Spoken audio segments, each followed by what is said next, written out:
الحمد لله الذي فضل يوم الجمعة على سائر أيام الأسبوع واختصه بساعة الدعاء فيها مجاب مسموع. أشهد أن لا إله إلا الله وحده لا شريك له وأشهد أن محمدا عبده ورسوله.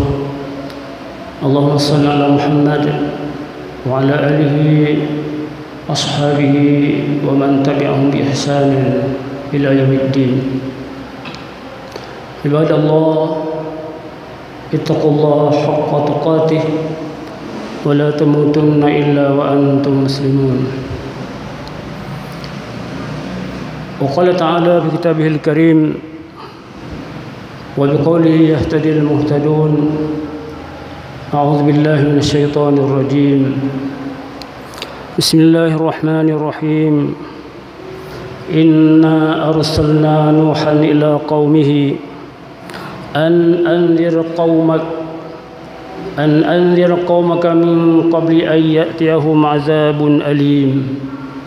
قال يا قوم إني لكم نذير مبين أن اعبدوا الله واتقوه وأطيعون.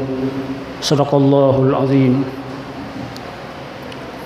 يا معشر المسلمين يرحمكم الله، في هذه الجلسة المباركة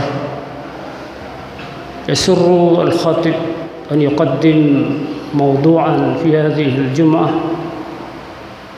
نوح عليه السلام، وفي اللغة الإندونيسية الاستعداد قبل مجيء العذاب. كما عرفنا أن نوح عليه السلام نبي من أنبياء الله أرسله الله سبحانه وتعالى إلى بني آدم، ولما توفي آدم تركوا أمة يعبدون الأصنام والأوثان ولا يعبدون الله، وبذلك أرسل الله نوحا إلى قومه لينذروا قومه لأن يعبدوا الله ويتبعوا رسوله نوح عليه السلام. عباد الله، الكفار من شيمتهم يكذبون رسول الله ولا يصدقونه. أن الكفار على مذهب واحد يتنافى مع العقل والفطرة، فهم يكذبون الرسل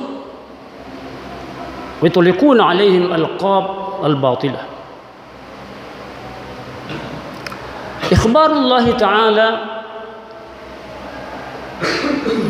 لنوح عليه السلام أنه لم يؤمن من قومه إلا من كان قد آمن من قبل، وهم قليل جدا قياسا مع الفترة التي عاشها فيهم. يعني كم من السنة يعيش نوح عليه السلام مع قومه؟ 50 و900 عام. ولكن الذين آمنوا بالله ورسوله نوح عليه السلام 85 شخصا، يعني ليس قياسا معروفا. ثم دعا نوح عليه السلام على قومه. هذا من قواعد اللغة العربية: إذا كان دعاء يتعدى معناه أن الهلك إهلاك ليس إلى، إذا كان إلى هذا الدعاء المقبول. دعاء نوح عليه السلام على قومه بعد أن استنفذ كل طاقته، قد انتهى صبره، وقال: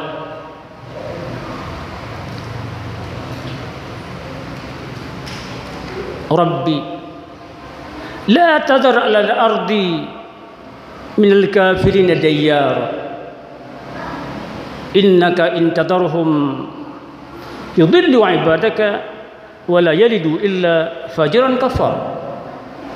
Hadza du'a Nuh alaihi salam bi an yuhlika qaum Nuh alaihi salam li'annahum lam yattabi'u rusulahu wa yukazzibuna rasulahu wa la ya'buduna Allah ilahan wahidan walakin hum ya'buduna al-asnam wal awsan kama aradu.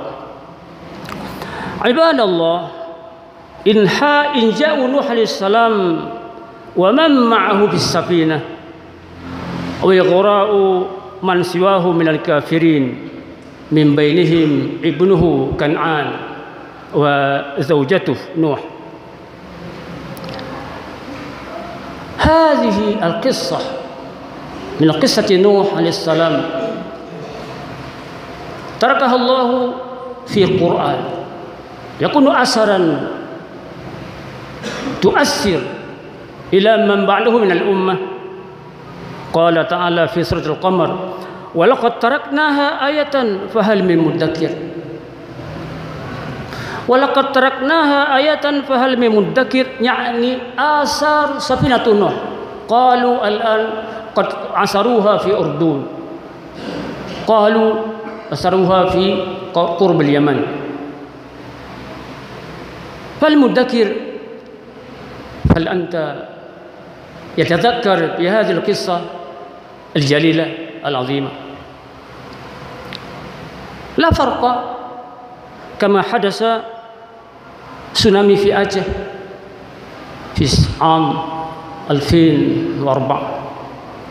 هذا أيضا يؤثر إلى ذهننا لأن عذاب الله قوي عذاب الله عظيم. ولذلك إن الكافرين لا يبالون هذه القصة هذه الآيات من الله سبحانه وتعالى. الآن إذا كنا نذهب إلى Banda Aceh ننظر قالوا kapal apung وننظر يعني القوارب تحت فوق البيت perahu